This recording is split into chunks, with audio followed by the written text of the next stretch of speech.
no plan ever survives first contact with the enemy. That is a famous military saying. And what that means basically is that you could be a general and you could set a really detailed plan on how you want to engage with the enemy or take the hill or take in a village. You can make a really, really detailed plan. And you can even have contingency plans and backup plans and have really thought it through well.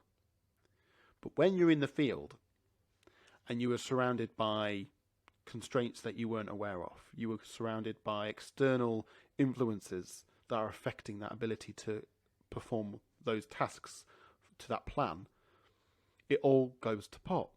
And you can't, in a military setting, have your team, your platoon, your troops out on the field with no idea on what they're doing and why they're doing it. So the military don't feed instructions and tasks on what to do in a detailed plan. The military focus on an intent-based leadership. What are the outcomes we're looking for? What are the objectives?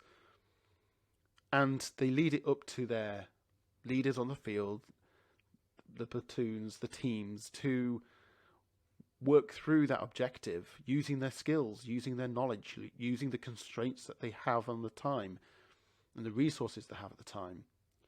And that's empowering them to think for themselves and to do the things that they need to do themselves. So one of the biggest mistakes that leaders can make in construction is believing that they're in control. That's just a mistake that I made earlier on in my career, where I thought I was the leader, so I have to know everything, I have to be in control of everything, everybody has to follow the plan, and so long as everybody does what it was meant to be done in the plan, everything will be fine. And just in case, we'll have a backup plan and another backup plan, and 2 backup plans is probably enough. What I hadn't appreciated is that the world is a VUCA world, and I'm sure a lot of people have heard the term VUCA, but what it essentially stands for is volatility, uncertainty, complexity, and ambiguous, and ambiguity. And so those 4 things are external influences that are going to affect you and your team's ability to achieve the objectives. So if you have a plan in place, a rigid structure of these are the tasks that you have to follow, like a series of Lego instructions, okay? People, the minute they face a VUCA world, are going to fall apart because that plan isn't going to survive. So when we talk about intent-based leading in construction, we're talking to our teams and we're giving them a desired outcome. We're giving them objectives to achieve. We're looking at telling them this is what we're intending to do. This is what we're trying to achieve. Giving them the why. This is what we're trying to do and this is why we're trying to do it.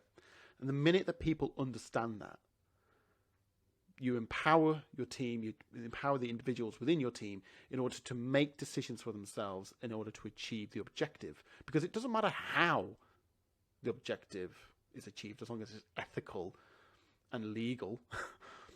But it's the important thing that we achieve the objective, and how we get there can be down to the individual, can be down to their strengths, can be down to the resources that they pull from themselves, but also get some thinking for themselves. Which means for the leader, that takes away all this thinking and all this doing and puts into them the ability to do what they should be doing, which is thinking about the strategy of the team, of the business, of the project.